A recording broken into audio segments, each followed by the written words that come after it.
ఓం నమ శివాయ శ్రీమాత్రే నమ. మిత్రులకి శ్రేయభిలాషులకి అలాగే నన్ను ఎంతగా ఆదరిస్తున్న యూట్యూబ్ ప్రేక్షకులందరికీ కూడా పేరు పేరు ధన్యవాదాలు. మిత్రులరా, మీ అందరికీ కూడా ఆ పరాదేవత ఎల్లవెల్లలా మీతో ఉండి మీ మనోవాంఛ నెరవేర్చాలని మనస్ఫూర్తిగా కోరుకుంటున్నాను. ఈరోజు మనం ఒక తేలికైన అద్భుతమైన సిద్ధి ఉపాయం గురించి తెలుసుకుందాం. చాలామంది గురువుగారు సిద్ధి ఉపాయం అంటే ఏంటి అని అడుగుతున్నారు. ఏదైతే ఖచ్చితంగా ఫలితం వస్తుందో దానిని సిద్ధి ఉపాయం అంటారు. అది ప్రాక్టికల్గా పరిపూర్ణమైన నమ్మకంతో విశ్వాసంతో చేసినట్లయితే ఫలితం వచ్చి తీరుతుంది. ఈ ఉపాయాన్ని ఎవరైనా చేయవచ్చు. ఏ కులం వారు, ఏ మతం వారు చాలామంది అడుగుతూ ఉంటారు. దీన్ని అందరూ చేయవచ్చు. ఆడవారైనా మగవారైనా చేయవచ్చు. ఎటువంటి నిబంధనలు లేవు. అలాగే ఈ ఉపాయాన్ని చేసేవారు అంటే ఎటువంటి పూజన చేయాలా అడుగుతూ ఉంటారు. ఏమీ అవసరం లేదు. అలాగే మంత్రజపం చేయవలసిన అవసరం కూడా లేదు. పదార్థం కావాలి. మీ ఇంట్లో ఉండే పదార్థం అంటే మన ఇంట్లో దొరికే వస్తువులతో ఈ ఉపాయం చేసి అద్భుతమైన ఫలితాన్ని పొందవచ్చు. ఈ ఉపాయం చేయడం వల్ల కలిగే లాభం చెప్తాను. మీ ఇంటి నుండి దరిద్రత వెళ్ళిపోతుంది. డబ్బుకి లోటు అనేది ఉండదు. ఒక్కసారి మనం ఎంత సంపాదించినా వచ్చిన డబ్బులు వచ్చినట్లుగా ఖర్చు అయిపోతూ ఉంటాయి. దానికి అంటే అర్థమే మనకు తెలియదు ఏంటంటే దేనికి ఖర్చు పెడుతున్నామో కూడా మనకు తెలియదు. అలాగే నెలాఖరుకు వచ్చేసరికి చేతిలో ₹1 కూడా మిగలదు. ₹1 కూడా మనం పొదుపు చేయలేం. డబ్బు వస్తుంది వెళ్ళిపోతుంది. ఎందువల్ల తెలియదు. అలాగే మనం ఎందుకు పొదుపు చేయలేకపోతున్నామో కూడా మనకు అర్థం కాదు. వృధా ఖర్చులు తగ్గి ధనరాబడి పెరగాలంటే ఈ చిన్న పరిహారం ప్రయత్నించేయండి. అలాగే ఇది చేయటం వల్ల ధనరాబడి పెరుగుతుంది. ధన సమస్యల నుండి బయటపడతారు.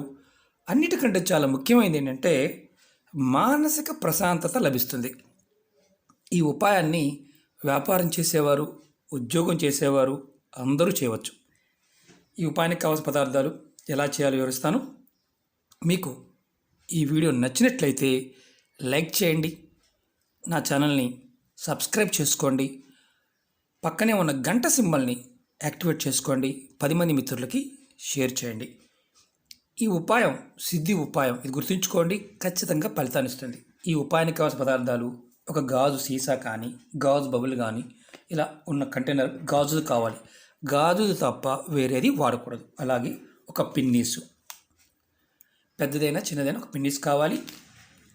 పంచదార, బియ్యం, కల్లుప్పు కానీ మెత్తటుప్పు కానీ ఈ రెండిట్లో ఏదైనా తీసుకోవచ్చు. ఈ ఉపాయానికి ఈ పదార్థాలు కంపల్సరీ. ఇందులో ఏ పదార్థం దొరకకపోయినా ఈ ఉపాయాన్ని చేయవద్దు. అందుబాటులో లేదు అనేవారు పొరపాటున కూడా ప్రయత్నం చేయవద్దు. ఈ ఉపాయాన్ని ఎప్పుడు చేయాలో చెప్తాను. ఈ ఉపాయాన్ని శనివారం నాడు కానీ, బుధవారం నాడు కానీ, శుక్రవారం నాడు కానీ చేయవచ్చు. ఈ 3 రోజుల్లో ఏ రోజునైనా ఈ ఉపాయం చేయవచ్చు. అలాగే మనం ఈ ఉపాయం ఉదయం స్నానం చేసిన తర్వాత అంటే ఉదయం తెల్లవారుజాము నుంచి సాయంత్రం 5 గంటల లోపు ఎప్పుడైనా చేయవచ్చు. ముందు మీరు ఇవన్నీ రెడీ చేసుకోండి. బియ్యం, ఉప్పు, పంచదార, ఈ 3 పదార్థాలు సమానంగా తీసుకోండి. ఇందులో మీరు 100 గ్రాములు ఉప్పు తీసుకుంటే 100 గ్రాములు బియ్యం తీసుకోవాలి, 100 గ్రాములు పంచదార తీసుకోవాలి. ఈ 3 కూడా సమానంగా తీసుకోవాలి. మీరు పిడికెడు ఉప్పు, పిడికెడు పంచదార, పిడికెడు బియ్యం అలాగైనా తీసుకోవచ్చు. అంటే 50 గ్రాములైనా తీసుకోవచ్చు. మీకు అన్నీ కూడా 3 కూడా సమానంగా ఉండాలి. ముందుగా మీరు ఏం చేస్తారంటే మీరు ఒక గాజు బౌల్ రెడీ చేసుకోండి. అది మీరు ఇంట్లో ఉండే ఏదైనా సరే, నేను చిన్నది చూపిస్తాను. ఇలా గాజు బౌల్ రెడీ చేసుకోండి. మీరు మీ ఇంట్లో ఎక్కడైనా సరే మీరు కూర్చొని చక్కగా కింద ఏదన్నా క్లాత్ వేసుకొని కూర్చొని మీ ముఖము తూర్పు వైపుకు పెట్టి ఇది చేయండి. అంటే మీకు అనుమానం ఉంటుంది ఏంటంటే నియమాలు ఏమీ లేవు కదా, మరి తూర్పు వైపుకి ఎందుకు పెట్టుకోవాలని. మీ మనసు ప్రశాంతత కోసం తూర్పు వైపుకి పెట్టుకోండి. ముందుగా ఇలా గాజు బౌల్ తీసుకొని ఎదురుగా పెట్టుకోండి. డబ్బా లోపల నేను శుభ్రంగా ముందు క్లీన్ చేసుకోండి. ఇది క్లీన్ చేసుకొని దీని లోపల చక్కగా ముందు ఒక బియ్యం నేను చూపిస్తాను. నేను పిడికిడి తీసుకుంటాను, ఎక్కువ తీసుకోను. నేను పిడికిడి బియ్యం దీంట్లో పోస్తున్నాను. ఫస్ట్ బియ్యం పోయాలి, తర్వాత పంచదార వేయాలి. మీకు చూపించడం కోసం చేస్తున్నాను. ఇది కూడా పిడికిడి తీసుకుంటున్నాను. పంచదార కరెక్ట్గా పిడికిడు, అంటే అంతకన్నా ఎక్కువ తీసుకోవచ్చు, 100 గ్రాములు కూడా తీసుకోవచ్చు. తర్వాత పంచదార వేసిన తర్వాత దీనిలో మీరు ఉప్పు వేయాలి. ఇది 3 కూడా చెప్పిన విధంగా వేయండి. చూడండి, పిడికిడి తీసుకున్నాను, ఉప్పు వేశాను. నేను కల్లుప్పు వేసాను, మెత్తటి ఉప్పు కూడా వేయవచ్చు. ఇప్పుడు మనం ఏదైతే ముందుగా పిన్నిస్ పెట్టుకుని చెప్పుకున్నాం కదా, పిన్నిస్ దీన్ని ఇలా ఓపెన్ చేయండి. పెద్దదనే తీసుకోవచ్చు. ఓపెన్ చేసి దీని లోపల ఇలా గుచ్చండి. ఇదిగోండి, దగ్గరగా చూపిస్తాను. ఇలా గుచ్చండి. గుచ్చి ఇలా ఓపెన్ చేసి పెట్టి ఉంచాలి. తర్వాత ఈ డబ్బా పైన మూత ఇలా పెట్టేసేయండి. తర్వాత మీ వంట గదిలో, ఇది ఎక్కడ పెట్టుకోవాలి, మీ వంట గదిలో ఉత్తరం దిక్కు వైపు పెట్టుకోండి. మీరు ఏ దిక్కున వంట గది ఉన్నా ఈ గాజు బౌల్ మాత్రం ఉత్తరం దిక్కునే ఉండాలి. ఉత్తరం దిక్కును పెట్టుకొని మీ ఇంట్లో మీరు ఎక్కడ వంట చేసినా వంట చేసే ప్రదేశంలో దీన్ని ఉత్తరం వైపు పెట్టుకోవాలి. ఇది ఒకటి గుర్తుంచుకోండి.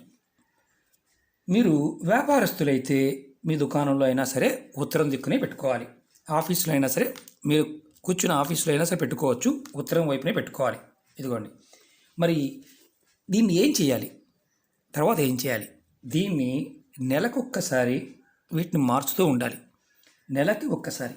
మీరు శనివారం ఈరోజు చేశారనుకోండి, మళ్ళీ కరెక్ట్గా 31 రోజులకి మళ్ళీ దీన్ని మార్చుకోండి. లోపల ఉన్న పదార్థం మార్చుకోండి.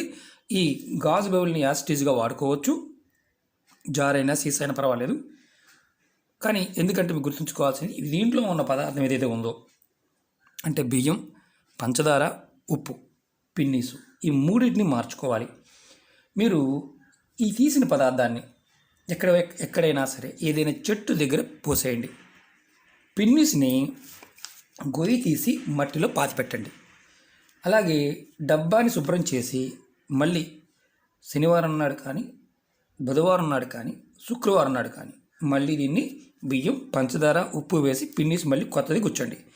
నెలకొక్కసారి ఈ ఉపాయం చేయడం వల్ల మీకు ధనానికి సంబంధించిన సమస్యల నుండి బయటపడతారు. డబ్బు రాబడి పెరుగుతుంది, వృధా ఖర్చులు తగ్గుతాయి, ధనానికి లోటు అనేది ఉండదు. అన్నిటికంటే చాలా ఇంపార్టెంట్ ఏంటి, మానసికమైన ప్రశాంతత. రాబోయే సంవత్సరం అంటే రేపు ఉగాది నుంచి చాలామంది అడుగుతూ ఉన్నారు, గురువుగారు ఉగాది నుంచి ఎలా ఉంటుంది అని. 2020 ఎలా ఉందో 2021 కూడా అలాగే ఉంటుంది, ఇబ్బందికరంగానే ఉంటుంది. ఎందుకంటే రాహు ప్రభావం చేత మనం చాలా వరకు ఆర్థికంగా కష్టాలు ఎదుర్కోవాల్సిన పరిస్థితి పడుతుంది. ఎవరైనా సరే ఈ సంవత్సరాన్ని మనం జాగ్రత్తగా ఆర్థికంగా డబ్బులు ఖర్చు పెట్టే విషయంలో కానీ, అలాగే పూజల విషయంలో కానీ మనం ఎంత భక్తిగా ఉంటామో, ఎంతగా భగవంతుని ధ్యానిస్తామో, ఎంతగా మనం ప్రాకృతికమైన పదార్థం అంటే ఒక రకంగా చెప్పాలంటే జంతువులకి, పక్షులకి, నేచర్కి సహాయం చేస్తామో మనం రక్షింపబడతాం. లేదు యథా రాజా తథా ప్రజలాగా మనం కూడా ఉంటే ఖచ్చితంగా కాల ప్రభావానికి లోనవుతాం. ఎందుకంటే దైవం అనేది మనం రక్షించడానికే ఉంది. మనం నమ్మి విశ్వాసంగా చేసినప్పుడు ఖచ్చితంగా ఫలితం వస్తుంది. మీకు ఈ విషయం పాయింట్ ఆఫ్ వ్యూ కూడా నెక్స్ట్ వీడియోలో చెప్తాను. ఈ ఉపాయం మాత్రం ఎవరైనా నిర్మమాటంగా నిర్భయంగా చేయండి. ఖచ్చితంగా 100కు 100% ఫలితం వస్తుంది. ఈ పదార్థంలో ఉన్న శక్తి మీకు అద్భుతంగా పనిచేస్తుంది. శుక్రబలం పెరుగుతుంది, చంద్రబలం పెరుగుతుంది, శని భగవానుడి యొక్క ప్రభావం తగ్గుతుంది, లక్ష్మీ అనుగ్రహం కలుగుతుంది. ఇది గుర్తుంచుకోవాల్సిన విషయం. ఓకే మిత్రులారా, మీకు ఈ వీడియో నచ్చినట్లయితే లైక్ చేయండి, నా ఛానల్ని సబ్స్క్రైబ్ చేసుకోండి, పక్కనే ఉన్న గంట సింబల్ని యాక్టివేట్ చేసుకోండి, 10 మంది మిత్రులకి షేర్ చేయండి. అలాగే చాలామంది మిత్రులు సమస్యలు అడుగుతూ ఉన్నారు. మిత్రులారా, మీకోసం చాలా వీడియోలు చేయడం జరిగింది. మీరు ఏదైతే చేయగలుగుతారో నా వీడియోస్లోకి వెళ్ళండి, లేదా ప్లేలిస్ట్లోకి వెళ్ళండి. మీరు మీకున్న సమస్యని అర్థం చేసుకొని నేను ఈ ఉపాయాన్ని చెయ్యాలి అనుకుని ప్రయత్నించేయండి. అంతేగాని ఏది చేస్తే బాగుంటుంది, మేము చెయ్యాలా వద్దా అని కాదు. మీ మనసుకి అది ప్రేరణ కలగాలి. మీ మనసుకు అసలు ఏది ప్రేరణ కలగలేదనుకోండి, పొరపాటున కూడా చేయవద్దు. ఎందుకంటే ప్రాకృతికమైన పదార్థం ప్రేరేపించినప్పుడు మాత్రమే మన మనసుకి ఆ ప్రేరణ కలగాలి. అది కలిగినప్పుడు మాత్రమే చేయండి. దీనికి ఈ ఉపాయానికి ఎటువంటి గాజు అంటే మామూలుగా మనం నేను నెయ్యికి వచ్చింది చూపిస్తున్నాను. ఏదైనా సరే మీరు తేనెకొచ్చేదైనా గాజు బెబుల్ ఏదైనా సరే గాజు సీసా కానీ గాజు బాటిల్ లాంటిది కానీ డబ్బా లాంటిది కానీ ఇలాంటిది కానీ మీరు వాడుకోండి. ఖచ్చితంగా గాజుని మాత్రమే వాడండి. ఓకే మిత్రులారా, ఓం నమః శివాయ, శ్రీమాత్రే నమః.